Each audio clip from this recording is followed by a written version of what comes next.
We'll make a start. So good morning and welcome to the 11th Future South webinar as part of our monthly series that it takes place every month. So do join us and keep an eye on our website for future editions. My name's Ben Earl, I'm Chair of Future South, and today we're talking about how Portsmouth Water is investing in water resources. Just before we start, a few housekeeping points. We're looking to finish the session at 12 noon as advertised, so we'll try and have a hard cut-off at 12. Please can I ask you to turn off your cameras and also your microphones at this stage. But please also use the chat function to ask questions. There will be plenty of time to have questions answered and to promote discussion at the end of this. For those of you joining for the first time, just a little bit about Future South. So as an organisation, we are all about economic transition without costing the earth. And we're on a journey that is supporting zero carbon innovations, creating a resilient economy and delivering enhanced quality of life. Future South is an internationally recognised, not-for-profit, public-private partnership that supports a net zero carbon future. Try saying that when you've had a few pints. We are achieving this by unlocking green finance, influencing and educating, providing access to global networks, and delivering innovation support. And then finally, we have 5 key areas of activity that are our priorities for Future South.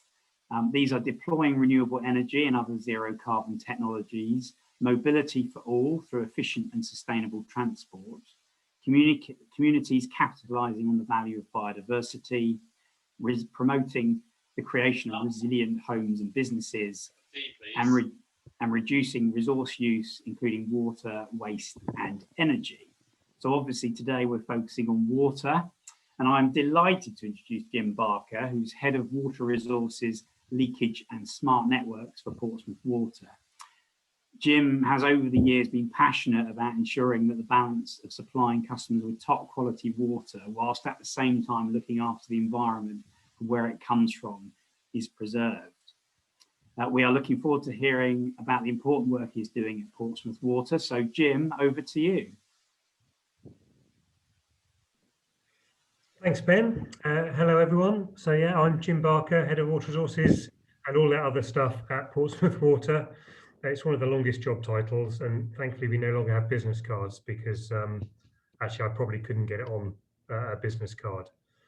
So let me just share my screen with you guys, which has got a few slides on. So what I'm going to do is talk for about 20 minutes. Sorry, can't talk and push buttons. So I'm going to talk for 20 minutes, probably just talk you through my world. And then there'll be plenty of time after that for questions. And actually, I'm really keen to get your ideas and get feedback from what I'm going to say. So the last couple of slides actually are relatively controversial. And I would very much like to hear your response to them because the world is definitely changing. So, right. Hopefully that you can see my slide now. Here we go. Yeah, that's fine, Jim. Great. So I'll leave it in this mode because it's easier for me to navigate. So hopefully you can read the text. So first, a bit of background. Who is Portsmouth Water?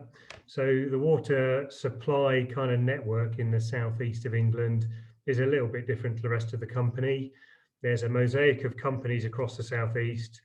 Some supply water only, some supply water and take away sewage.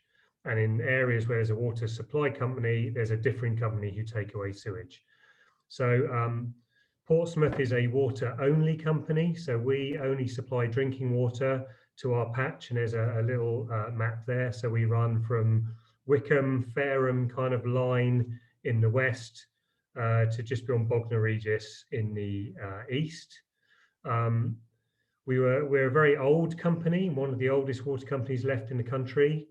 So we were formed in 1857, and we've been working closely with the communities in around that Hampshire and West Sussex for that whole period. And we're very proud. We are a community-based water company.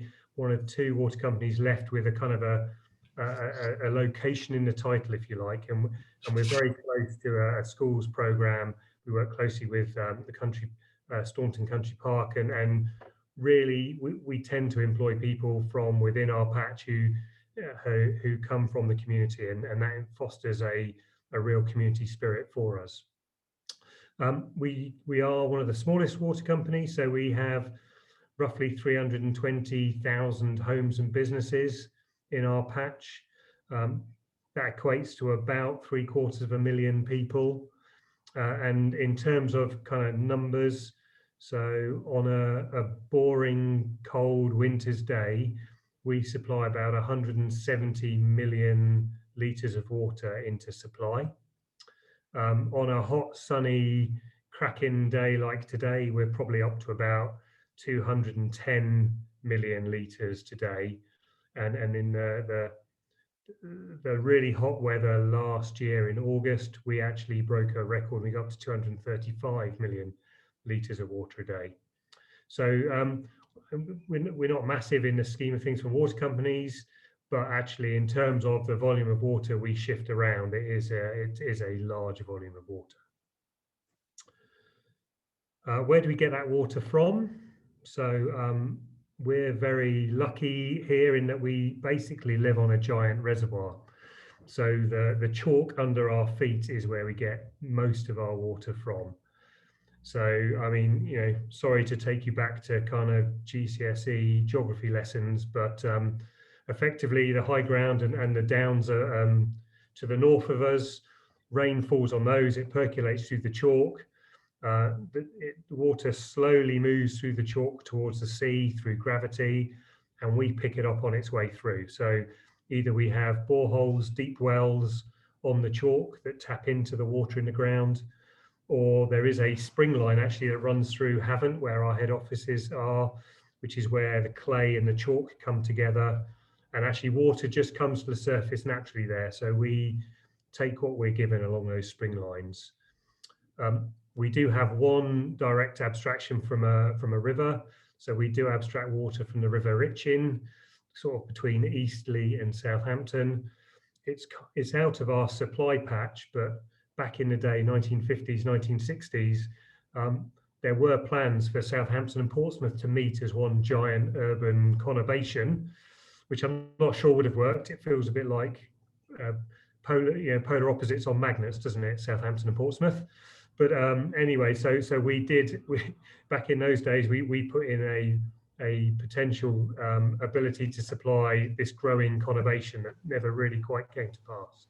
So we do abstract water from the Itchen, which we ship back to our customers in part, but we also share some of that water with Southern. So if you kind of look in a little bit more detail about our supply network, we are particularly robust in our network. So what you can see there in the blue, we have something we call our spine main. So on the whole, we are able to shift water around our patch very freely.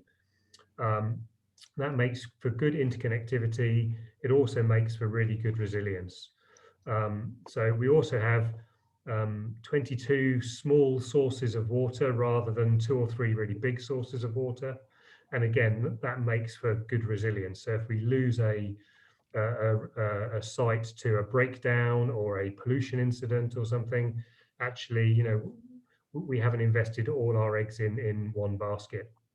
So actually we have a very solid record in terms of supplying our customers with very few interruptions and very few issues, he said, touching wood. So kind of that's Portsmouth, that's who we are. We are surrounded by other water companies. So to the west of us and in the Southampton area, and to the east of us in the rest of Sussex, those areas are supplied by Southern Water. And as said earlier, we do actually make bulk transfers, we call them. So we do actually send water to Southern, both east and west, to the tune of up to 30 million litres of water a day. So not massive in terms of a supply, but it certainly takes some of the pressure off abstraction out of the rivers Itchen and Test to our west, and out of the River Arun to our east. So people talk quite a lot, especially when there's a drought on, about having a national water grid and moving water around the country. We do kind of have that in a small way in this neck of the woods, but probably more about that in a minute. So say that's the background on Portsmouth and who we are. But the question that's more pertinent is, how do we make sure, having started life in 1857, that we will still be here in 2057 and still able to supply water, and of course beyond? So as you can imagine, making sure we have enough water to supply our customers is kind of the most important thing we do. And as head of water resources, that is what I do and is on my shoulders. There is a framework of planning that every water company does, called the Water Resource Management Planning Process, which every company has to do in order to satisfy the government that UK PLC has enough water, for its populace. So we basically, every 5 years, we produce a plan that looks out to 25 years in the future, and we need to plan to make sure that that we have enough water available. So on this slide, what I've attempted to do is kind of show the pressure of our current plan. So our last plan was written in 2019, published in 2020, and takes us out to 2045. And in that plan, we have made a certain number of predictions around what is going to happen and reacting to those pressures. So you can see there's two key metrics for us there. In that period from 2020 to 2045, we are anticipating the number of houses, again in round numbers, to go from 320,000 up to 382,000 homes. And that equates to a rise in population from about 726,000 to 833,000 people. So you can see that on the face of it, that equates to quite a large demand, increase in demand for water. We are also anticipating in our plan actually an increase in the requirement to protect our environment. So back in the 50s and 60s, when a lot of water infrastructure was put in place on the south coast, there were very different attitudes to the environment. And very much the primary legislation was the need to supply customers with water at all times. Over the last 20 years in particular, but last 5 years really, that there has been a really strong movement in people taking a lot more interest in the environment, and society as a whole actually showing that they're not prepared to make trade-offs between impacts on natural resources and the environment they live, work and interact with. And so we've seen very much a large move in environmental pressure, if I can call it. And in particular in our area, so I'm talking kind of the wider kind of south coast here, and the area that Future South kind of concentrates on. The lightning rod for that kind of concern, if you like, has been around the lovely rivers of Test in the Itchen, which are kind of north of Southampton up through Romsey and Winchester. And they are fantastic examples of chalk river habitats. And just to put that in context, there are something like 200 chalk streams on the planet, on the globe. And about 140 of those are in the UK, and about 120 of those are in the southeast of England. So, the analogy has been made that chalk streams are basically the UK's rainforest. It's almost a unique habitat to our world, and it's our duty to look after them. They are also a cracking source of clean, reliable water for drinking water. So, there is a tension there about taking water from these environments to supply people, water from their taps, but also, these pristine, really rare habitats that support an amazing breadth of wildlife, we need to do our best to support those too, and there is a trade-off there. So in the last round of planning, say the last water resource management plan that was published in 2020, Southern Water were planning to take a lot less water from the Test and the Itchen, and so they had what we call a water resource deficit. So they needed more water. Portsmouth, we were in a situation where actually we had some extra water available, and we have a parcel of land where we can build a reservoir. And so the two of us have come together to hatch a plan to produce the first new reservoir in the southeast of England, in fact, probably in the country since the 1980s. So if I kind of take you on to this, what Havant Thicket reservoir is actually, we call it a winter storage reservoir, because in winter, from the springs I was talking about earlier, quite a lot of water, our customers don't need so much water in winter. There's a lower demand for water in winter. And the water we don't take from those springs goes out to sea and is effectively, I was going to say lost, but it goes into a different phase of the water cycle. What we can actually do is over winter is take those extra flows without having any increased impact on the environment at all, and we can put them in our proposed Havant Thicket reservoir, and that water will then be there for the sunny, dry periods, and we can transfer that water through our network across to Southern Water, and we can help them with the deficit they have because of their aspiration to protect the Test and the Itchen rivers. So it is a very exciting project. There's some stats there in the bottom right-hand corner of the screen. So it's 160 hectares in area. It's going to be 18 meters deep.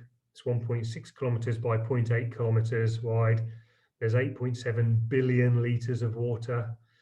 I did mean to look up how many Olympic-sized swimming pools that was, because I think the whole of the UK works in Olympic-sized swimming pools for a volume, but I'm afraid I didn't.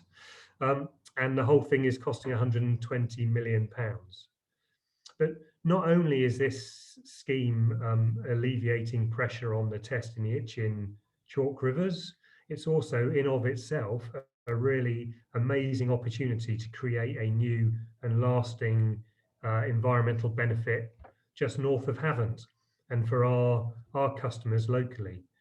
So there are aspirations to produce to build a visitor centre, and the north of the reservoir we've got a plan to construct in a way that we create a whole series of wetlands, and you can kind of see those in the top of the diagram there in the top left-hand corner of the screen, which will create a kind of a lagoon habitat for wading birds and a lot of other species which will interact with the visitor centre, and it will provide a really great recreational space for people locally. It also, we are taking control of the Havant Thicket woodland behind, and although it's very sad, but we will have to fell some trees in order to create the Havant Thicket reservoir site.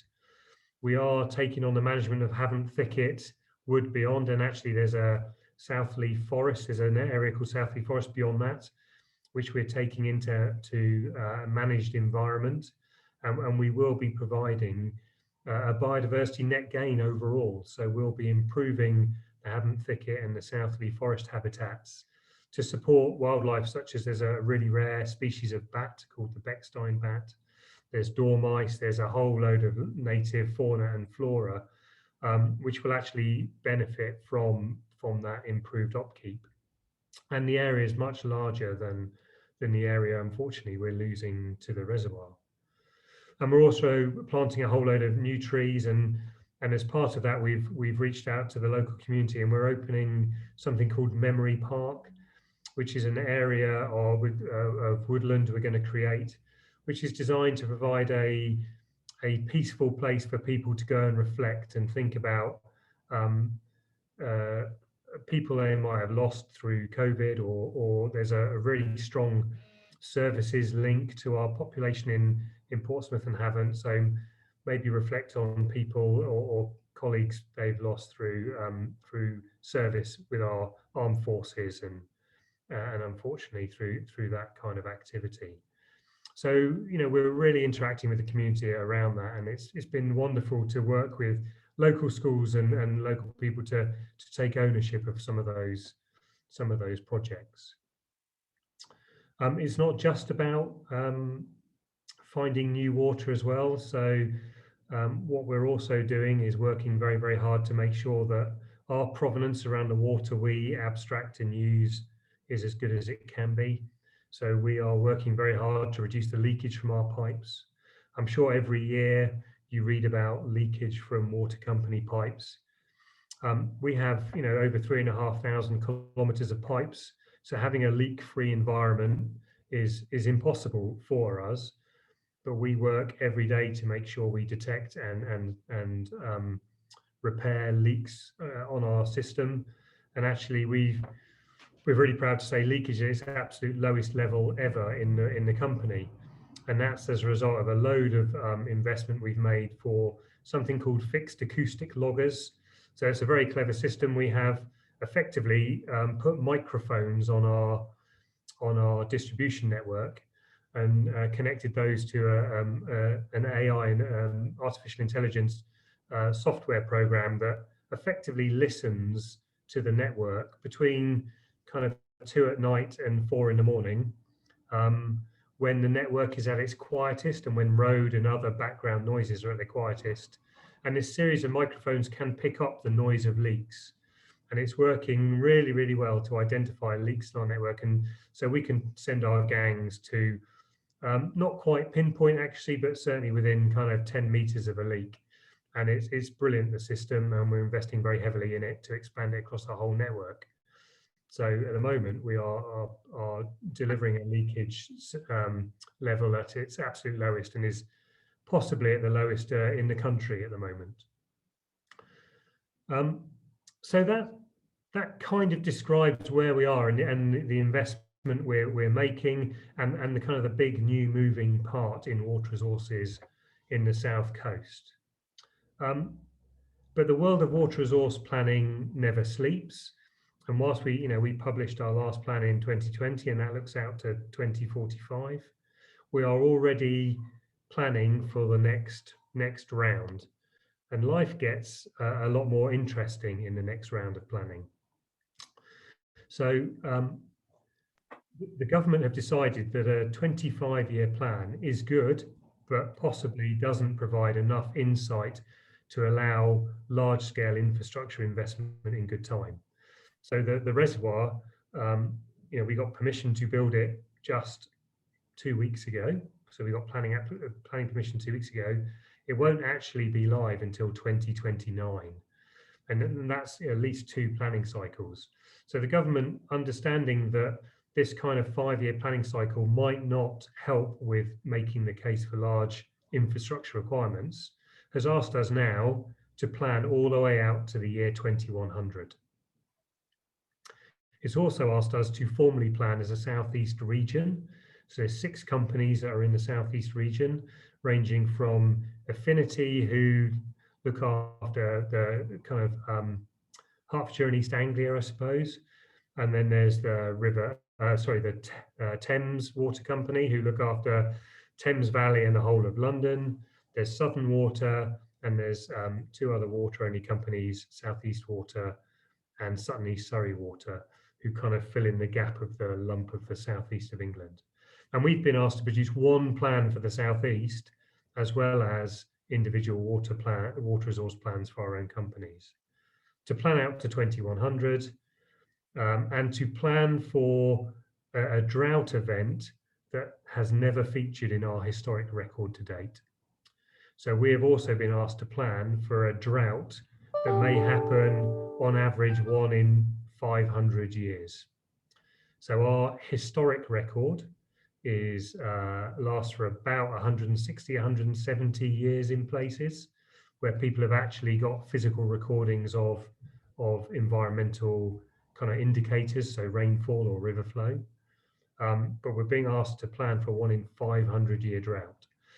And we've had to go to stochastic modeling in order to generate artificial flow and rainfall records in order to generate what a 1 in 500 year drought might well look like.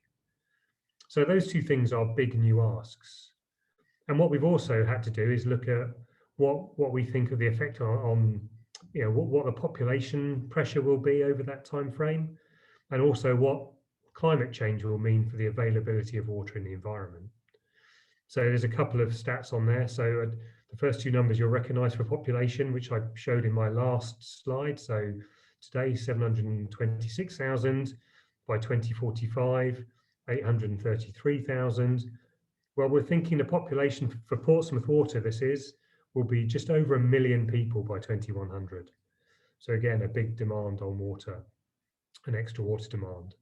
At the same time, we're looking at climate change predictions for rainfall patterns and flow available in rivers and what that will mean to the water in the chalk below our feet.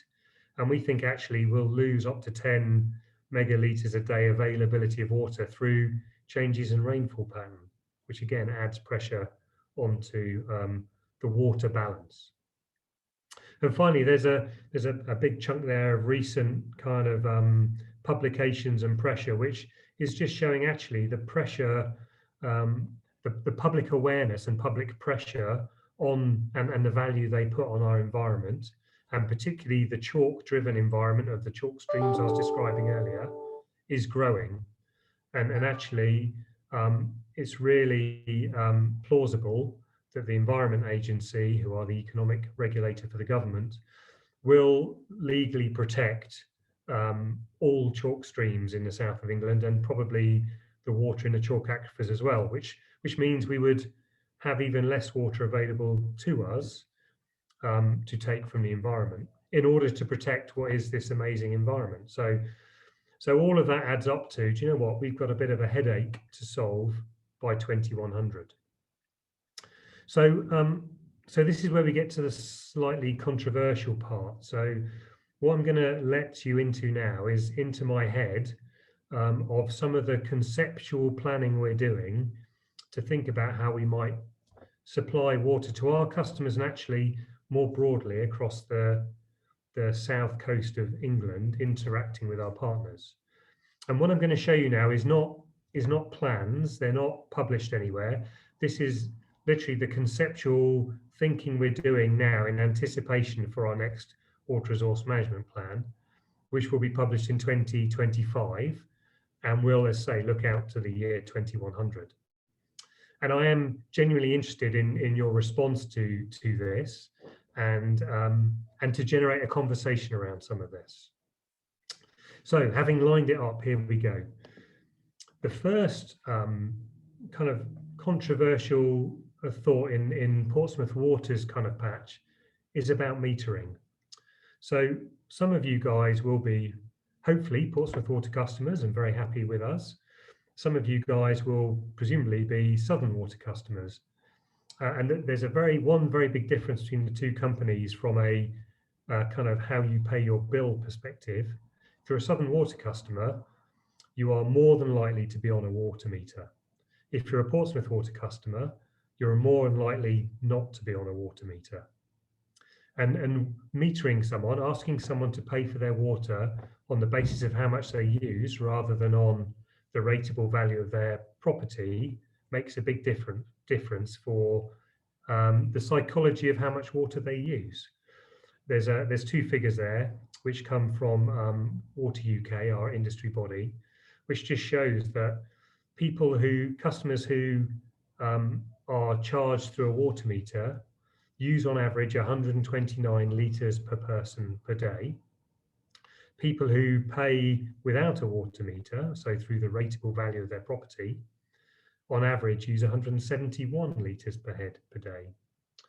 So harking back to the increase in population and the less water available to us, Portsmouth Water as a company are really seriously thinking about universally metering all our customers. It will absolutely be controversial. People do not, we understand customers and people don't like change.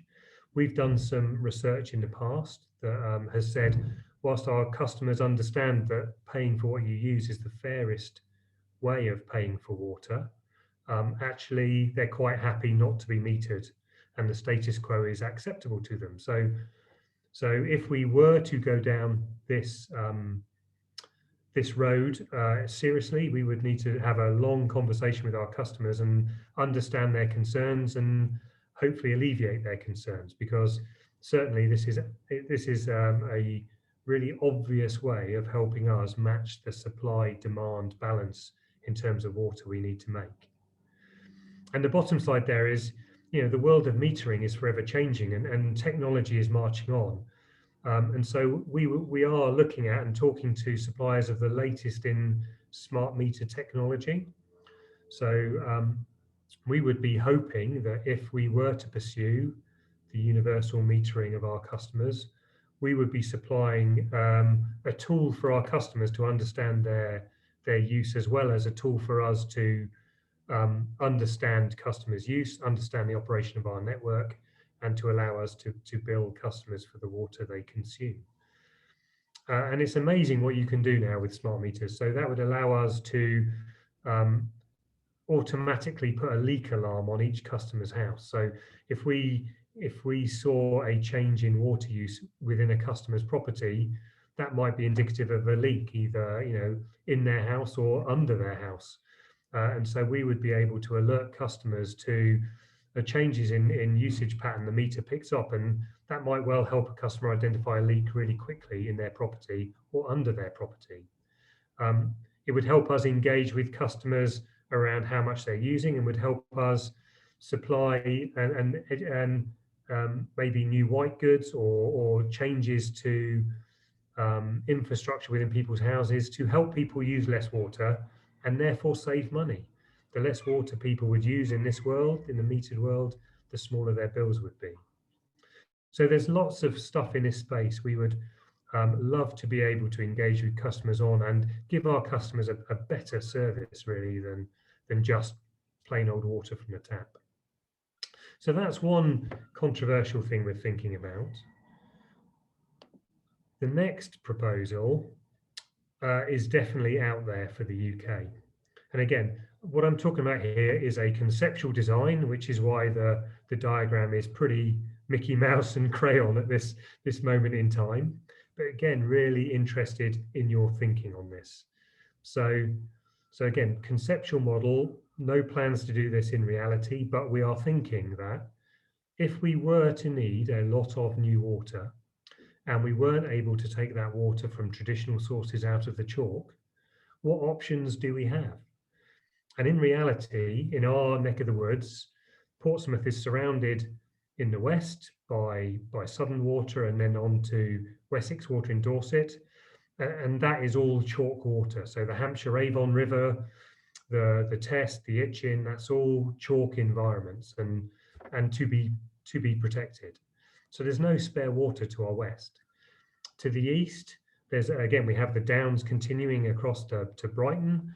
And there is some water around in the River Arun, which is a clay system, but not a huge amount actually. So really there's no opportunities to import water from the east. And to the north of us is chalk downs as well, so no water there. So we're left looking south. And south of us, there's two options. There's the sea, so we could be looking at desalination, or actually physically between us here in this office and the sea are two rather large sewage works, effectively. And so we're looking at the thought that actually sewage works at this moment are a source of pollution into the Solent. And if you live locally around here, you'll be well aware that storm discharges from the sewage works can affect the bathing beaches on Hayling Island. And there's a certain amount of controversy around that. So actually, if we take the water we've already used and we obviously treat it to a massively high standard and we satisfy all the quality standards we need, there is an opportunity to reuse the Havant Thicket Reservoir and to put recycled water into the Havant Thicket Reservoir alongside the spring water. And that allows us then to use the water from the reservoir for an everyday source of water, not just for for a dry weather source of water. And that would mean, so in this diagram, I'm showing a Portsmouth Water asset over here in the Meon Valley, that would be. So that would allow us to take less water from the River Meon and the catchment, which again, a chalk stream, and would allow us to replace that with water from Havant thickets. Or likewise, we could replace water from the east. So there's a stream called the River Ems, which is again is a beautiful little chalk stream. It might allow us to stop taking water from that catchment and supply water from Havant thicket River. And we could also transfer water all the way across to Southern Water. Otterbourne is in Winchester, so we could plug into Southern Water Supply. But it does mean supplying water from a water recycling plant rather than directly from the environment. And I say it's a conceptual idea at the moment, but that is possibly the future. If we're looking out to the year 2100, we're looking out to climate change impacts, we're looking out to population increases. This is the current out there thinking of how water supply might happen in the next 100 years. So that's the end of my the slides, and kind of I wanted to stop there, and I say I think I finished on two relatively controversial topics, and I'd be really interested to know how you react to that and your thoughts. Thanks, Jim. Really interesting, and as you say, you've planted some seeds for discussion there. There's quite a lot of questions coming in on the chat, so I'm conscious that Jim's last challenge, if you haven't responded yet, please do give your thoughts. If there's anything there you're not liking the sound of, or things that you do think have got merit, that'd be really useful to get going. Shall I just run through some of the questions, Jim? Is that all right? Yeah, if I'm sharing my screen, I can't see the chat, Ben. So if you could be the host with the most. Absolutely. So let's just start in order that they're appearing. So one's from my colleague, Richard. Thanks, Richard. Greentech South is all about working with SMEs in the local area. Greentech South is the kind of parent of another organisation called Greentech South, which looks after SMEs. We've got a number of companies locally that are quite interested in, well, they do work in the field of water. Is there a way we could channel or funnel some of those contacts through to Portsmouth to kind of talk about solutions to things if they've got innovative products and stuff? Absolutely, we'd be very, very interested to hear from people. So we work quite closely with a couple of local companies, Inflamatics, we work with on pressure sensing and kind of some of that smarter technology, and they're based in Havant, just up the road. So we would love to have a local supply chain. Say we're a community-based business, and also we're not the largest water company in the world, so our pockets aren't the deepest. So quite often, actually working with SMEs and working with emerging technologies is really cost effective for us too. So absolutely. I will circulate or send you the email to circulate, Ben, if I may. We have an email address for innovation. We call it innovation. Okay, well we can pass that on, and maybe Richard can coordinate those via that email. So if you let me have it, I can sort that out for you. That would be great. You did talk about obviously metering and reducing consumption. A question from Gemma Marchant. Does Portsmouth Water have a plan for working with their customers to change behaviour and reduce water consumption? Absolutely, we do. So we actually in the last week we've just launched a new website called Get Water Fit. So it's a third-party supplied website, but what we're really happy with them on is so we're directing our customers there, hoping they will log on and have form an account, and there's a questionnaire they can do that helps customers understand how much water they're currently using. But the great thing about Get Water Fit is it then issues challenges to those customers to use less water. So that might be turning the tap off between, whilst brushing their teeth, or it might be only using the washing machine, turn the washing machine on when it's full. Simple things, and that can earn those customers gold coins. And then a bit like the supermarkets, we are working with 3 charities at the moment, but we're expanding that out to local schools and further charities. And customers can vote using those coins to which charities they would like us to make a donation to. So what we're trying to do is incentivize good water efficient behaviour from our customers through basically investment in the local community. And the local charities are local charities such as a food bank and a hospice who all work with, within our customer base, within our supply area. So we hope that way we'll both incentivise changes in behaviour, but also we'll do some good for our community too. Okay, a question about deregulation. So we're very aware that having come out of the European Union, obviously regulation through the sort of European water directors and stuff is changing. Also, the government and Ofwat are talking about, simplifying the ODI structure. For those that don't know this, ODIs are the kind of incentives to do the right thing and the penalties if you don't do the right thing. Do you see things simplifying? And if so, is that a worry for water, or is that going to encourage innovation? I must be honest, I don't see things simplifying massively because we're talking about government here, and simplification doesn't seem to be a strength. Personal comment, but actually it is an opportunity. So there are two things that are happening.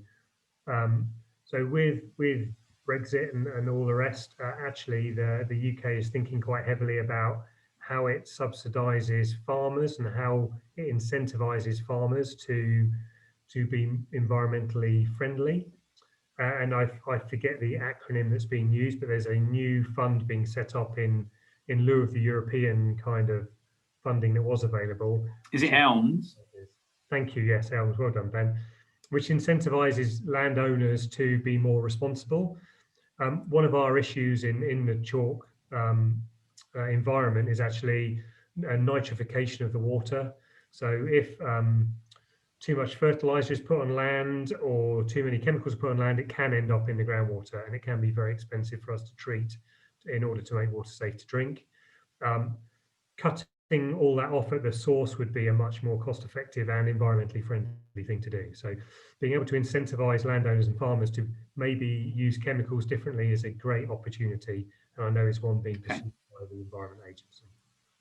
Thanks. I'll carry on rattling through these. Thank you, Jenny Maitland. Would water companies consider assisting and supporting consumers to install water harvesting equipment? Wow, yeah. I think ultimately, in the long run, possibly. how on the fence is that? Where I think the so it is quite an expensive thing to do. I think there's probably lower hanging fruit for water companies to go at. Certainly in my company, putting customers on a meter would be probably the most straightforward thing to do to help customers understand how much they use and to use water wisely. I think also incentivizing new builds. So 5 years ago, you heard from developers that it was too expensive to put PV cells on roofs and all the rest. Well, now actually it's very rare to be on roofs. I think we need to get water into the same kind of space, and we need to make it kind of rare for new developments not to be water neutral and not to harvest grey water or roof water, probably in a community style, in order to support new developments. I think that really is probably more fertile ground than trying to retrofit that kind of stuff in customers' houses in the first instance. Okay, Southern Water has plans for a desalination plant. I think you've touched on this, that you're looking at this as in your later WRMP. But has Portsmouth Water looked at this option, and will the new reservoir represent an alternative to desalination? So maybe you can explain that introduction. Yeah, a great question. Yes is the short answer. So there are lots of issues with desalination on the south coast. Not least, the byproduct of desalination is you produce super brine, which is massively salty water, which needs discharging into the environment. The Solent is a really, really delicate ecosystem. It has international protection, and actually discharging really salty, a plume of really salty super brine into the Solent is basically unregulated. So yes, Southern Water do have a plan for desal plants. we are working with Southern around this option you see on the screen now, because actually it's becoming increasingly unlikely that that desalination plant will come to fruition. There are still lots of hurdles to go through, and it's definitely still in the mix, but it is looking increasingly unlikely, and that has helped us to think about some of these other options. And so it's all conceptual at the moment. It definitely isn't a firm proposal, but we are looking at alternatives to that desalination. Jim, just to say, there's quite a lot of messages coming in on the chat, just thanking you, really clear and really appreciative of what you're saying. So thanks for that. Hajabu Muhammad, you asked something, or you've said something, which I think is, and I'm not sure what it's relating to in your comment. So could I just ask you to add to it if you want me to ask a question on it? On the next one, Francesca Shirley, I fully support metering. You're basically just making a comment, I think, saying that we should all be, we all hate change, and we need to accurately pay for water and reduce consumption. And so we need to do this for climate change, which I think a lot of us would support. Certainly, I used to work for Southern Water, and there was very high, even through its most controversial stages, there was still very high support of the idea of paying for the water that you use, because it's, you know, it fundamentally links you with usage. If you don't pay for the amount you use, then it is a problem for consumption, as I think, Jim, you outlined quite easily earlier on. How do you ensure that citizens are properly engaged in the process? That's another question from Hajabu Muhammad. Thank you. Do you want to say a bit more about that, Jim? I mean, obviously, at Havant Thicket, you're doing a lot of focus groups and you're doing a lot of conversation. In terms of WRMP, maybe explain a bit more how that works. Yeah, sure. So it's always a challenge, obviously, to engage your customers, because most people don't want to think about water, you know, how water comes out of their taps. You know, most people's lives are full and busy enough, right? So we're looking at ways to engage people in conversation, and through every water resource planning cycle, we are going out to our customers. We have online customer panels. We run online workshops. We actively go and seek out customers of the future. So we work with local universities and local colleges to talk to, you know, the younger generations. But I will admit it's hard work. You know, it is hard work to make sure that customers are engaged with this process, and that those that want to have an opportunity to help frame our thinking. And so any ideas, more than welcome. But you know, we will have a dedicated website. We'll be on social media. We will be running focus groups and those kind of targeted activities to try and get as much engagement as we physically can through the next 5-year planning process. Thanks for that. There's continued support for metering, seems to be quite popular on the chat here. Also, there seems to be quite a lot of interest in water recycling. So Diane Heath, thank you very much for saying that she's a bit upset that Bud's Farm isn't actually recycling water already, because it was kind of on a visit there. Apparently, the manager at the time drank some of the water following their processes, okay. Which I'm not aware of actually. So in the water industry, we call it final effluent, and I'm not sure that it necessarily is in the state for drinking at this point. But it's treated fit to discharge into the Solent, so it is very heavily treated, possibly not to drinking water standard, I would suggest. Okay. Right, I'm just looking down. Lots of, again, more really good comments coming in. Can anything be done to convince developers to install rainwater harvesting, grey water harvesting, to reduce the strain on chalk streams? For those on the webinar today, I've been doing quite a lot of work recently on water neutrality, looking at how you can balance new supply with demand, and actually ensuring that the new development, when it's built, is not actually using any more water from that catchment than was there before. And what the missing link in all of that is probably the developers, because, they ultimately would have to pay for it, and so that's when it all starts falling down. But Jim, I'm interested in your thoughts on that. Yeah, I think the power in this space is with the planning mechanism. So we're having conversations with Chichester District Council in particular, who are concerned that there isn't an infinite amount of water we can abstract from the environment to supply new developments happening in their district. And they are very, very interested in the concept of water neutrality. And I think it's in their power to insist that new development in their district is indeed water neutral, assuming they can prove that is a legitimate requirement. And there's two things happening actually. So back to the Bud's Farm treatment thing, so being water neutral actually also takes pressure off wastewater treatment and ultimately reduces wastewater, treated wastewater, albeit being put back into the environment. So along our coast, we have 3 or 4 internationally recognized harbours that are struggling from nitrification, so the amount of nitrate in the water. And some of that is from land use and from farmers and from just general wash off the land. But some of it is from wastewater disposal. And so actually tying all this together into the water cycle and linking treated water discharge with water supply and where it's taken from the environment as a package, I think certainly adds a really strong argument to local authorities to insist on water neutrality going forward.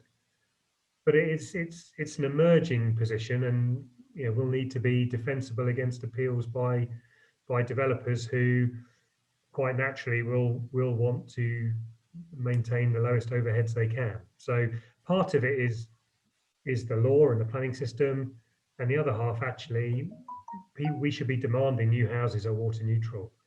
We should be prepared to pay maybe a bit of a premium for that kind of type of house. Just a quick aside to that, a new development in Kent called Otterpool Park, they came in with a 95 litres per day ambition, and it's been overruled by the planning inspector. So again, it sort of backs up what you're saying, that the planners can't enforce these things because they don't have government support. Haj, thank you very much for your question around the Ghana Water Company. They're struggling to find effective and innovative ways of dealing with a number of problems. Could Portsmouth Water be interested in linking with Ghana to sort of look at this as a kind of international partnership? So there's one there for Jim in case. We'd be very happy or failing that, we could put them in touch with Water UK, which is our industry umbrella body. Absolutely, the UK industry is an exporter of technology and of knowledge. So really happy to partner either through Portsmouth or through the industry body with anyone around the globe. Yeah, so Haj, if you get in touch with us, we can put you in touch with Portsmouth and we can make that move for you. Cool. We've got about 6 minutes left. I've got lots more messages and things here. One from David Hutchinson: with temperatures on the rise, what are the plans to reduce water loss from evaporation from the reservoir? Have you looked at the idea of floating solar panels that some places are implementing? Yes, we have. In actual fact, in the shape of our reservoir means that evaporation losses are not massive, to be honest with you. And there was a recent article about in California, wasn't it? They put something like 120 million floating black balls on the top of one of their reservoirs to reduce evaporation. For us in our country, probably we're not at that stage, but we are indeed looking at floating PV. But we need to be a little bit careful because that could scare some of the wildlife off, and actually part of the reservoir is for a new environment for wetland birds. So we've got a line to kind of draw between making it available and attractive to local wildlife and protecting evaporation and producing green energy. So we've got to find the right place between those three pressures. Jem has asked about carbon sequestration for the Havant thicket as it currently stands versus what the reservoir will be. Are you doing any calculations around that, about the loss of biodiversity or the increase in biodiversity and how that will change? Absolutely. I mean, forgive me, I don't know the details, but as part of the planning application, we were required to put in plans that would show biodiversity net gain. And I forget the carbon target, but there was a requirement to hit a strict carbon target too. So forgive me, I don't know all the details of that, but absolutely, we're very, very proud of the fact that there will be a biodiversity net gain as a result of this reservoir. So it's sad that there will be some land clearance and some trees will be lost, but overall it will be an improvement for biodiversity in the region. Okay, we've got about another minute or so. I'm just looking at that. Francesca Shirley, thank you very much. I am piloting a school program to help young people live sustainably. Please let me know how I can support your work. What I'll do is I'll put my website, I'll put my email address down, and then if you've got anyone wants to get in touch, we can sort the individual things out. Similarly to you, Haj, thank you very much. And we've got some great school material on our website set up for Key Stage 1 and Key Stage 2, and I know other water companies have too. So there's a load of resources around, educational resources around water efficiency and water use and where water comes from. So feel free to have a plunder of our website and take whatever you can find. There should be a whole bunch of stuff set up ready to go for Key Stage 1 and Key Stage 2. Okay, well, I think that's the majority of the questions. There's lots of other positive comments, Jim. So hang on, there's someone now. I think the recording for the question that's just been asked will be, you can get it via the Future South website, which is www.futuresouth.org. So I think at this stage, all that remains for me to do is to firstly thank you, Jim, for your time today and for your clarity and for answering all the questions. It's been really good, and the response on the chat's been fantastic. So thank you very much for joining us. Just another plug for the Future South website, which is www.futuresouth.org. Our next webinar is on natural capital and is going to feature one of the directors from the New Forest National Park, and that's going to be on July the 28th at 11 AM. So it's again on a Wednesday at 11 AM in a month's time. But all the webinars are listed on our website, and also the recordings from the previous ones are listed as well, so you can listen back to those. So thank you very much indeed for joining us today. We look forward to seeing you in a month's time, and